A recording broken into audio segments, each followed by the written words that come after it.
تصور کریں دن کی تیز روشنی ہے، ایک بہت ہی پرہجوم سا بازار ہے جہاں لوگ اپنے روزمرہ کے کاموں میں مصروف ہیں، اور اچانک ایک آدمی جس کے ہاتھ میں ایک جلتی ہوئی لالٹین ہے اس بھیڑ میں دوڑتا ہوا آتا ہے۔ دن کی روشنی میں لالٹین؟ ہاں ایگزیکٹلی، دن کے اجالے میں، اور وہ دیوانوں کی طرح چلاتا ہے، میں خدا کو تلاش کر رہا ہوں، میں خدا کو تلاش کر رہا ہوں۔ اب آپ سوچیں، لوگ اس کی طرف دیکھتے ہیں، لیکن حیرت کی بات یہ ہے کہ وہ خوفزدہ نہیں ہوتے، نہ ہی سنجیدہ ہوتے ہیں۔ وہ لوگ کہہ کے لگاتے ہیں۔ بالکل، کوئی طنز کرتا ہے کیا وہ کہیں کھو گیا ہے، تو کوئی ہنستے ہوئے کہتا ہے کیا وہ کسی سفر پر نکل گیا ہے۔ یہ پاگل آدمی ان کے چہروں کو دیکھتا ہے، اپنی لالٹین زمین پر پٹک کے توڑ دیتا ہے، اور پھر ایک ایسا جملہ کہتا ہے جس نے آنے والی صدیوں کی تاریخ کا رخ موڑ دیا۔ وہ کہتا ہے کہ خدا مر چکا ہے اور ہم نے اسے مارا ہے۔ فریڈرک نیشے کا وہ مشہور جملہ۔ ہاں، مطلب فریڈرک نیشے کا یہ جملہ ہم نے کہیں نہ کہیں ضرور سن رکھا ہوتا ہے۔ ویسے آج کے اس ڈیپ ڈائیو میں ہمارا مقصد اس جملے کی گہرائی کو سمجھنا ہے، جو کہ بہت ضروری ہے، کیونکہ المیہ یہ ہے کہ اس جملے کو جتنا زیادہ دہرایا گیا ہے نا، اتنا ہی زیادہ اس کو غلط سمجھا گیا ہے۔ عام طور پر لوگ اسے ایک باغیانہ نعرہ سمجھتے ہیں۔ رائٹ، ایک اتھیزم کا جشن ٹائپ۔ ایگزیکٹلی، ایسا لگتا ہے جیسے نیشے الہاد یعنی ایتھیزم کا کوئی جشن منا رہا ہو۔ لیکن ہمارے پاس اس ڈیپ ڈائیو کے لیے جو سورسز ہیں، جن میں فلسفیانہ مضامین ہیں، تاریخی پس منظر ہے، اور 20ویں صدی کے تھیولوجنز کے تنقیدی جائزے شامل ہیں، وہ اس کی بالکل ایک مختلف تصویر پیش کرتے ہیں۔ تو ہمارا مشن اس ڈیپ ڈائیو میں یہی ہے کہ اس غلط فہمی کی تہہ کو کھولا جائے۔ ہاں، کیونکہ نیچے کوئی جشن نہیں منا رہا تھا، وہ اصل میں ایک انتہائی خوفناک وارننگ دے رہا تھا، ایک فکری زلزلے کی وارننگ۔ بالکل، ایک ایسے زلزلے کی وارننگ جو پوری مغربی تہذیب کی بنیادیں ہلا دینے والا تھا۔ ٹھیک ہے، تو آئیے اسے سمجھنے کی کوشش کرتے ہیں، اور یہ کوئی عام بحث نہیں ہے، بلکہ ہم انسانی تاریخ کے سب سے بڑے فکری بحران کا جائزہ لینے والے ہیں۔ تو شروع کرتے ہیں واپس اسی کہانی سے، دی گے سائنس، سر رائٹ؟ ہاں، 1882 میں لکھی گئی بک دی گے سائنس کا یہ منظر جو میں نے ابھی شروع میں بتایا، اس میں سب سے اہم بات پتہ ہے کیا ہے؟ وہ لوگ جو بازار میں کھڑے ہنس رہے ہیں، وہ کون تھے؟ وہ کوئی مذہبی پیشوا، پادری یا عام عقیدت مند نہیں تھے۔ سورسز کے مطابق وہ جدید دور کے ایتھیسٹس تھے۔ اچھا، یعنی وہ جو پہلے ہی مذہب کو چھوڑ چکے تھے۔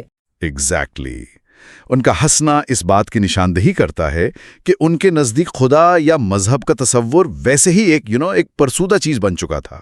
وہ اس پاگل آدمی کی پریشانی کو سمجھ ہی نہیں پا رہے تھے۔ اور اس ہنسی کے پیچھے اصل میں ایک زبردست تاریخی غلطی چھپی ہوئی تھی۔ دیکھیں، وہ جو ایتھیسٹ تھے نا، وہ اس بات پر خوش تھے کہ انہوں نے سائنٹیفک ریولوشن اور عقلیت پسندی یعنی انلائٹنمنٹ کے ذریعے مذہب کو پیچھے چھوڑ دیا ہے۔ رائٹ، وہ سمجھ رہے تھے کہ وہ آگے بڑھ گئے ہیں۔ ہاں، لیکن وہ اس بات سے بالکل بے خبر تھے کہ جس چیز کو وہ محض ایک پرانا عقیدہ سمجھ کر ترک کر رہے ہیں، دراصل پوری یورپین تہذیب کی اخلاقیات، اقدار اور لائف کے میننگز اسی پر کھڑے تھے۔ یعنی بنیاد وہی تھی۔ بالکل۔ نیچے کا جو پاگل آدمی تھا وہ اس لیے پریشان تھا کیونکہ وہ دیکھ سکتا تھا کہ جب آپ کسی تہذیب کی بنیادی اینٹ نکال لیتے ہیں تو باقی کی جو بلڈنگ ہے وہ ہوا میں معلق نہیں رہ سکتی۔ مجھے ایک انالوجی دینے دیں۔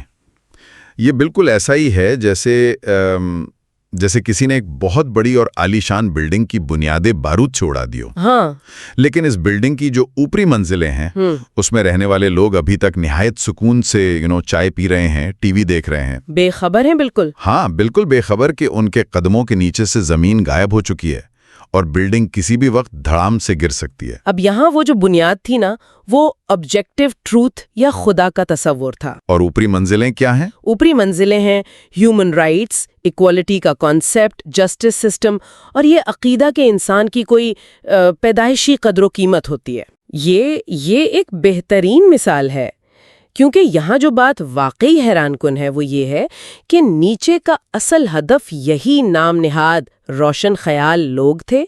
وہ ان سے کہہ رہا تھا کہ تم نے خدا کو تو مار دیا لیکن تم ابھی تک کرسچن موریلٹی کے سائے میں جی رہے ہو. ویٹ، واقعی؟ ہاں، تم سائنس اور فزکس پر یقین رکھتے ہو لیکن ساتھ ہی کہتے ہو کہ تمام انسان برابر ہے. اب آپ خود سوچیں، بائیولوجی یا ایوولوشن کے کس قانون میں لکھا ہے کہ طاقتور اور کمزور برابر ہے؟ اچھا پوائنٹ ہے. فطرت تو نیچر تو بڑی بے رحم ہے. Survival of the fittest. Exactly. برابری، رحم دلی، ہیومن رائٹس، یہ سب کانسیپٹس تو خالصتاً مذہبی اور الہامی ہیں. تو پاگل آدمی اس تضاد پر رو رہا تھا کہ انسانوں نے بنیاد تباہ کر دی ہے اور اب بھی ایکسپیکٹ کر رہے ہیں کہ اخلاقیات کی چھت ان کے سروں پر قائم رہے گی. یہ بات واقعی ذہن کو جھنجھوڑنے والی ہے. یہ جملہ مذہب کے خلاف کم تھا اور اس دور کے جو کھوکھلا پن تھا اس کے خلاف زیادہ تھا. ویسے ایک انٹرسٹنگ فیکٹ یہ بھی ہے کہ یہ جملہ گاڈ از ڈیڈ یا خدا مر چکا ہے یہ نیچے کی اپنی ایجاد نہیں تھا. اوہ اچھا. ہاں، ہمارے نوٹس بتاتے ہیں کہ ہیگل، مین لینڈر اور وکٹر ہیوگو جیسے لوگ اس سے پہلے یہ بات کہہ چکے تھے، لیکن نیچے نے اسے جس طرح ایک کلچرل اور سائیکولوجیکل خطرے کے طور پر پیش کیا وہ ٹوٹلی یونیک تھا. اس کو ہم ایک اور اینگل سے بھی دیکھ سکتے ہیں. دیکھیں، جب وہ بنیادیں مکمل طور پر غائب ہو گئیں اور انسان کو آہستہ آہستہ احساس ہونا شروع ہوا کہ اب کوئی آسمانی سرپرست نہیں ہے، تو ایک بہت بڑا سائیکولوجیکل خلا پیدا ہو گیا. ایک وائڈ. بالکل، ایک وائڈ. اور انسان کی ساخت ہی ایسی ہے کہ وہ اس خلا کو برداشت نہیں کر سکتا. اسے زندگی گزارنے کے لیے کسی نہ کسی بڑے مقصد یعنی کسی ٹرو ورلڈ یا کسی یوٹوپیا کی ضرورت ہوتی ہے. تو پھر انسانوں نے کیا کیا؟ انہوں نے اس خلا کو بھرنے کے لیے نئے خدا گھڑ لیے جن کو نیچے شیڈوز آف گاڈ یا خدا کے سائے کہتا ہے. خدا کے سائے، یہ بڑی پر اسرار سی ٹرم ہے.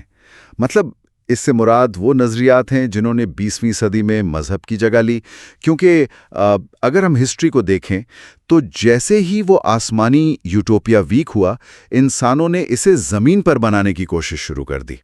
اور ان کوششوں کے ریزلٹس تو ہم نے پچھلی صدی میں صاف دیکھے ہیں. آپ کارل مارکس کا کمیونزم ہی لے لیجئے. ہاں، جو بظاہر ایک سیکولر اور اکنامک ماڈل ہے. بظاہر، لیکن اس کا فریم ورک بالکل ریلیجس ہے. یہ ایک ایسی سوسائٹی کی پیش گوئی کرتا ہے جہاں آخرکار کوئی کلاس ڈویژن نہیں ہوگی، سب برابر ہوں گے اور تمام دکھ ختم ہو جائیں گے. اوہ واو، یعنی یہ ہیون کو زمین پر لانے کا آئیڈیا تھا. ایگزیکٹلی. اور اسی طرح ناززم کو دیکھیں، اس نے ایک مخصوص نسل کی بالادستی کو اپنا خدا بنا لیا. یا اگر ہم آج کے دور کی بات کریں تو ایکسٹریم انوائرمنٹل موومنٹس یا ٹیکنوکریسی کو دیکھ لیں، یا ٹرانس ہیومنزم یعنی جہاں ہم ٹیک کے ذریعے امر ہونے کی کوشش کرتے ہیں. ہاں، یہ یقین کہ ٹیکنالوجی انسان کو موت اور بیماری سے نجات دلا دے گی اور ہم مشینوں کے ذریعے ابدی زندگی پالیں گے. ماڈرن سائیکالوجی میں اس کو myth of arrival کہا جاتا ہے. myth of arrival یعنی کہ بس ایک منزل پر پہنچ جائیں تو سب ٹھیک ہو جائے گا. بالکل. یہ سوچنا کہ بس ایک مخصوص مقام آ جائے یا کوئی نئی ٹیکنالوجی آ جائے یا کوئی اچھی جاب مل جائے تو ہمارے سارے مسائل حل ہو جائیں گے اور ہم مکمل سکون پالیں گے. یعنی ہم نے بس خدا کی کرسی سے کانسیپٹ کو ہٹایا اور اس کی جگہ کسی دوسرے کانسیپٹ کو بٹھا دیا. اور یہاں بات واقعی ریئلی انٹرسٹنگ ہو جاتی ہے کیونکہ ہمارے سورسز کے مطابق نیچے نے صرف ان پولیٹیکل آئیڈیالوجیز کو نہیں بلکہ ماڈرن سائنس کو بھی اسی کٹہرے میں کھڑا کیا ہے. ہاں، سائنٹزم پر اس کی بڑی شدید تنقید تھی. وہی اس کا ماننا تھا کہ جدید سائنسدان جو ہر وقت آبجیکٹیو ٹروتھ یا معروضی سچائی کی بات کرتے ہیں وہ دراصل اسی پرانی مذہبی ذہنیت کا شکار ہیں. کیا آپ اس بات کی تھوڑی مزید وضاحت کر سکتی ہیں؟ کیونکہ سائنس تو پریکٹیکلی فیکٹس پر مبنی ہوتی ہے، وہ مذہب کا تسلسل کیسے بن سکتی ہے؟ اسے سمجھنے کے لیے ہمیں ایک کانسیپٹ کو دیکھنا ہوگا جسے نیچے ایسیٹک آئیڈیل یعنی زاہدانہ آئیڈیل کہتا ہے. اب آپ بتائیں، پہلے وقتوں میں ایک راہب یا زاہد کیا کرتا تھا؟ وہ اس مادی دنیا کی خواہشات اور اس کے دکھوں سے کٹ کر کسی غار میں چلا جاتا تھا. ایگزیکٹلی. ایک غار میں بیٹھ جاتا تھا تاکہ وہ ایک خالص روحانی سچائی تک پہنچ سکے. اب نیچے کہتا ہے کہ جدید دور کا جو کٹر سائنس پرست ہے وہ بھی بالکل یہی کر رہا ہے۔ ویٹ، وہ کیسے؟ وہ ہیومن ایموشنز، ہمارے تجربات کی جو کمپلیکسٹی ہے اور اس دنیا کی بے ترتیبی کو ریجیکٹ کر کے ایک ایسی خالص سچائی تلاش کرنا چاہتا ہے جو ہر جذبے سے آری ہو۔ یعنی دونوں ہی کیسز میں انسان اس موجودہ جیتی جاگتی اور تکلیف دہ لائف کا سامنا کرنے کے بجائے کسی ایسی سچائی کی پناہ میں جانا چاہتا ہے جو اس دنیا سے بلاتر ہو۔ واو! تو کیا اس کا مطلب یہ ہے کہ اگر آج ہم رچرڈ ڈاکنز جیسے قطر ایتھیسٹس کو دیکھیں جو مذہب کو ایک وہم یا ڈیلیوژن قرار دیتے ہیں اور کہتے ہیں کہ بس سائنس ہی واحد سچائی ہے، تو نیچے کے نزدیک کیا وہ خود اسی مذہبی ذہنیت کا ایک نیا روپ ہے؟ اگر ہم اس کو بڑے تناظر میں دیکھیں تو بالکل۔ نیچے کہتا ہے کہ تم نے بھی سائنس کو ایک بت بنا لیا ہے، تم بھی لائف کی اصل ریالٹی جس میں ایموشنز، آرٹ اور انسانی کشمکش شامل ہے اس سے فرار حاصل کر رہے ہو۔ صحیح۔ اور مسئلہ یہ ہے کہ جب یہ نام نہاد سائنٹیفک سچائیاں یا پولیٹیکل آئیڈیالوجیز انسان کو وہ سکون اور پرپس دینے میں فیل ہو جاتی ہیں جو کبھی مذہب دیتا تھا، تب کیا ہوتا ہے؟ تب انسان کا سامنا ایک انتہائی ہولناک کیفیت سے ہوتا ہے۔ اس کیفیت کو نائلزم یا شونیت کہتے ہیں۔ نہلزم یعنی لائف کا مکمل بے مقصد ہونا، جب آپ کو یہ لگنے لگے کہ کائنات خاموش ہے، اس کا کوئی اپنا انہیرنٹ پرپز نہیں ہے اور انسان کی کوئی اوقات نہیں ہے، یہ تو واقعی ایک اندھا کنواں ہے۔ بہت اندھیرا ہے اس میں۔ مارٹن ہائیڈگر جو ایک مشہور فلسفر تھے، انہوں نے اس کیفیت کی بڑی ڈیپ تشریح کی ہے۔ ان کے مطابق یہ دراصل ویسٹرن میٹا فزکس کا اینڈ ہے۔ میٹا فزکس سے یہاں ان کی کیا مراد ہے؟ یہاں میٹا فزکس سے مراد انسان کی وہ صدیوں پرانی عادت ہے جہاں وہ اس مادی دنیا کے پیچھے ہمیشہ کسی اصلی یا سچی دنیا کو تلاش کرتا رہا ہے، جیسے پلیٹو کے ہاں فارمز کی دنیا ہوتی تھیں، یا ریلیجن میں ہیون کا کانسیپٹ۔ ایگزیکٹلی۔ ہائیڈگر کہتا ہے کہ جب سائنس اور ریشنالٹی نے ان تمام ٹرو ورلڈز کے کانسیپٹس کو توڑ دیا تو انسان کے پاس صرف یہی مادی دنیا بچی، اور کیونکہ اسے اس مٹیریل ورلڈ میں مقصد تلاش کرنے کی عادت نہیں تھی، اس لیے اچانک اسے سب کچھ بے معنی لگنے لگا۔ تو مقصد ختم ہو گیا، اور اس بے معنی پن، اس ناہلزم سے نکلنے والا نتیجہ تو اس سے بھی زیادہ خوفناک ہے۔ ہمارے سورسز کے مطابق جب انسان کسی بڑے مقصد پر یقین کھو دیتا ہے تو وہ ایک بدترین شکل اختیار کر لیتا ہے، جس سے نیچے نے دا لاسٹ مین یا آخری انسان کا نام دیا۔ یہ بہت انٹرسٹنگ کانسیپٹ ہے۔ ہاں، یعنی آخری انسان ہے کون؟ کیا یہ وہ انسان ہے جس نے بڑے خواب دیکھنا چھوڑ دیے ہیں، جو بس ایک آرام دہ صوفے پر بیٹھنا چاہتا ہے، ہاتھ میں فون لیے اسکرین پر انگلیاں پھیرتے ہوئے گھنٹوں گزار دیتا ہے؟ بالکل، جو کمفرٹ زون سے باہر نہیں آنا چاہتا۔ رائٹ، وہ کوئی رسک نہیں لینا چاہتا، کسی بڑے مقصد کے لیے تکلیف نہیں اٹھانا چاہتا، وہ بس یہ چاہتا ہے کہ اسے کوئی دکھ نہ پہنچے اور اس کا پیٹ بھرا رہے، اور وہ پلک جھپکائے بنا کہتا ہے کہ ہم نے خوشی دریافت کر لی ہے۔ تو کیا ہم اس آخری انسان کی طرف جا رہے ہیں؟ اصل میں نیچے کے نزدیک وہ آخری انسان محض ایک زندہ لاش ہے۔ وہ فزیکل کمفرٹ اور ساتھی تفریح کو ہی لائف کی میراث سمجھتا ہے، جبکہ نیچے کا ماننا تھا کہ عظمت یا گریٹنس ہمیشہ تکلیف اور سٹرگل سے جنم لیتی ہے۔ صحیح۔ لیکن یہ جو دی لاسٹ مین ہے نا، یہ تکلیف سے اس قدر خوف زدہ ہے کہ اس نے عظمت کو ہی ترک کر دیا ہے۔ وہ ستاروں کی طرف دیکھنا چھوڑ چکا ہے، وہ بس زمین پر رینگتے ہوئے کیڑوں کی طرح اپنی چھوٹی سی پرسکون زندگی میں مگن ہے۔ اور ناہلزم کا سب سے بڑا تھریٹ یہی تھا کہ ہیومینٹی اس بے حس اور حقیر لیول پر گر جائے گی۔ یہ تو ایک انتہائی بھیانک منظر کشی ہے۔ تو اب سوال یہ پیدا ہوتا ہے کہ کیا نیچے نے صرف یہ ڈارک تصویر دکھائی یا اس گڑھے سے نکلنے کا کوئی راستہ بھی بتایا؟ اس کا کوئی نہ کوئی حل تو ہوگا نا؟ ہاں، نیچے کا اپنا ایک حل تھا جسے اس نے اوبرمینچ یعنی اوورمین یا سپرمین کا نام دیا۔ اوبرمینچ۔ ہاں، نیچے کا خیال تھا کہ چونکہ اب کوئی آسمانی تخت نہیں رہا جو ہمیں بتائے کہ کیا رائٹ ہے اور کیا رانگ، اس لیے اب انسان کو خود اپنے لیے اقدار تخلیق کرنی ہوں گی۔ یعنی ہمیں خود ہی اپنے ویلیوز بنانے ہوں گے۔ بالکل، اسے اس ہرڈ مینٹالٹی یا بھیڑ چال سے آزاد ہو کر اپنی ول ٹو پاور کو پہچاننا ہوگا۔ یہ ایک ایسا انسان ہے جو لائف کی تمام تر تلخیوں، اس کے دکھوں اور بے مقصدی کو آنکھوں میں آنکھیں ڈال کر دیکھتا ہے اور پھر بھی زندگی سے پیار کرتا ہے۔ یہاں مجھے اس حوالے سے نیچے کا ایک اور کانسیپٹ یاد آ رہا ہے، ایٹرنل ریٹرن یا ابدی واپسی کا۔ یہ کانسیپٹ پرسنلی مجھے بہت پراسرار لگتا ہے۔ ہاں، یہ کافی پروفاؤنڈ ہے۔ سورسز میں لکھا ہے کہ نیچے کہتا ہے، تصور کریں کہ ایک رات کوئی شیطان آپ کے پاس آئے اور کہے کہ آپ کی یہ جو زندگی ہے جیسی آپ نے ابھی تک گزاری ہے، اس میں ایک بھی تبدیلی نہیں ہوگی اور آپ کو یہی زندگی بار بار ان گنت دفعہ جینی پڑے گی without any change. Without any change. آپ کے تمام دکھ، ساری ذلتیں اور ساری خوشیاں ایک پرانے black and white T V drama کی طرح بار بار ریپلے ہوں گی۔ اب نیچے کہتا ہے کہ عام انسان تو یہ سن کر شاید رو پڑے گا، لیکن جو سپرمین ہے وہ اسے خوشی سے گلے لگائے گا۔ رائٹ، وہ اپنی تقدیر سے محبت کرے گا۔ ہاں، جسے وہ امور فاٹی کہتا ہے۔ یہ دیکھیں، یہ نیچے کی فلسفی کا سب سے پاورفل پہلو ہے۔ وہ ہمیں یہ سکھا رہا ہے کہ زندگی کو کسی اور دنیا کی امید پر مت گزارو، بلکہ اس لائف کو اسی لمحے میں اتنی شدت اور رسپانسبلٹی سے جیو کہ اگر تمہیں اسے بار بار بھی جینا پڑے نا تو تمہیں کوئی ریگریٹ نہ ہو۔ یہ نائلزم اور مایوسی کے خلاف ایک بہت بڑی بغاوت تھی۔ لیکن یہاں ایک امپورٹنٹ سوال پیدا آتا ہے اور میں اس نقطے پر ضرور پش بیک دینا چاہوں گا۔ کیا یہ جو سپرمین کا کانسیپٹ ہے یہ پریکٹیکلی ایک بہت بڑا خطرہ نہیں ہے؟ خطرہ کس طرح؟ مطلب اگر ہر انسان خود ہی اپنے لیے اقدار تخلیق کرنے لگے اور اس پر کوئی ایکسٹرنل مورل لمیٹیشن نہ ہو تو کیا وہ محض ایک خود غرض اور بے حس انسان نہیں بن جائے گا؟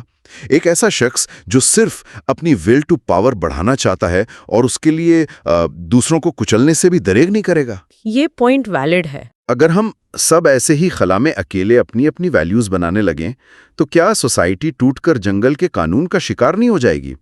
اس سے واقعی ایک اہم سوال پیدا ہوتا ہے، اور آپ کا یہ آبجیکشن بالکل وہی ہے جہاں 20ویں صدی کے بڑے تھیولوجنز نے نیچے پر شدید تنقید کی تھی۔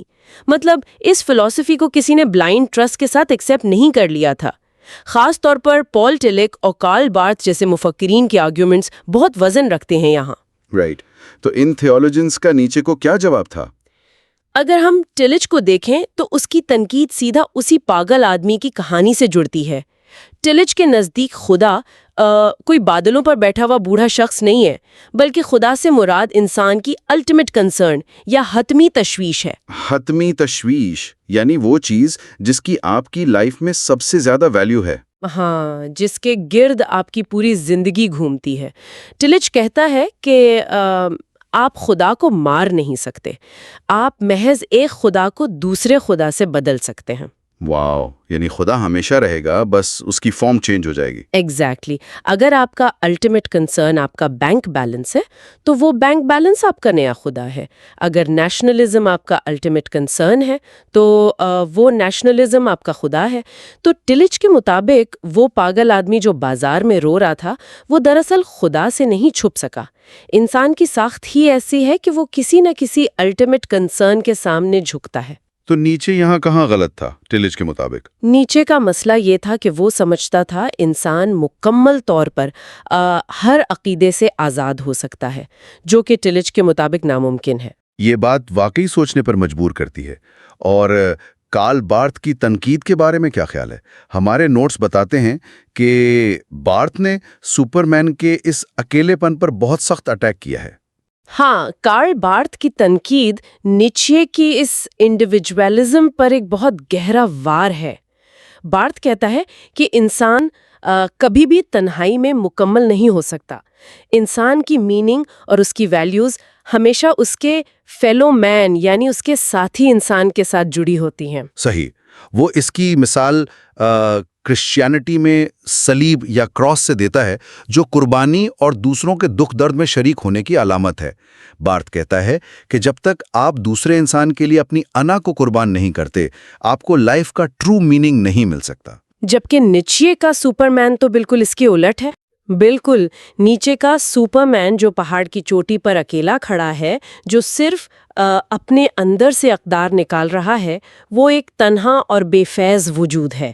برتھ کے نزدیک ایسا انسان سوسائٹی کے لیے کوئی ہمدردی نہیں رکھ سکتا اور یہ راستہ آخرکار تباہی کی طرف لے جاتا ہے۔ یعنی نیچے نے جس بیماری کی تشخیص کی تھی وہ تو شاید بالکل درست تھی، لیکن جو دوا اس نے تجویز کی اس کے سائیڈ ایفیکٹس خود بیماری سے زیادہ خطرناک ہو سکتے تھے۔ ہاں، اور شاید یہی وجہ ہے کہ 1960 کی دہائی میں ایک باقاعدہ فکری تحریک ابھری جسے ڈیتھ آف گاڈ تھیالوجی کہا گیا۔ ڈیتھ آف گاڈ تھیولوجی، یہ کیا تھا؟ انہوں نے نیچے کی باتوں سے گھبرا کر مذہب کو چھوڑا نہیں، بلکہ اس کی تنقید کو مذہب کو اندر سے صاف کرنے کے لیے استعمال کیا۔ اوہ، یعنی ایک سیلف کریکشن ٹول کے طور پر۔ ایگزیکٹلی، انہوں نے سوچا کہ اگر ہم اس ڈکٹیٹر قسم کے خدا کے کانسیپٹ کو ختم کر دیں تب بھی ہم روحانیت، ہمدردی اور ہیومینٹی کی خدمت کو کیسے بچا سکتے ہیں۔ انہوں نے نیچے کو ایک آئینے کے طور پر استعمال کیا۔ یہ کوئی سیدھا بلیک اینڈ وائٹ معاملہ نہیں ہے۔ صحیح۔ اور اب اس پوری ڈیپ ڈائیو کو سمیٹتے ہوئے ہم یہ کلیئرلی دیکھ سکتے ہیں کہ یہ صرف ماضی کے فلسفے کا کوئی ڈرائی سبق نہیں تھا۔ آج ہم انفارمیشن کے ایک بے پناہ سیلاب میں جی رہے ہیں۔ ہماری اٹینشن ہر سیکنڈ میں ڈیوائیڈ ہو رہی ہے۔ بالکل ڈسٹریکٹڈ ہیں ہم۔ یہ بحث ہم سب کے لیے ایک آئینہ ہے۔ کیا ہم نائلزم کے سامنے ہتھیار ڈال چکے ہیں؟ کیا ہماری زندگیاں اسی دا لاسٹ مین کی طرح محض سکرینز کی چمک اور ساتھی تفریح کے گرد گھوم رہی ہیں، جہاں ہم کسی بڑے مقصد کی خاطر کوئی تکلیف اٹھانے کو تیار نہیں ہیں؟ یہ سچ میں ڈیپ کویسچنز ہیں۔ اگر ہماری تہذیب کی پرانی بنیادیں ہل چکی ہیں تو کیا ہم نے کوئی نئی مضبوط فاؤنڈیشن رکھی ہے، یا ہم بس گرتی ہوئی بلڈنگ کی بیلکنی میں بیٹھ کر اس کو تباہ ہوتے دیکھ رہے ہیں؟ یہ وہ سوالات ہیں جو آج کے دور میں ہر سنجیدہ انسان کو بے چین کرتے ہیں۔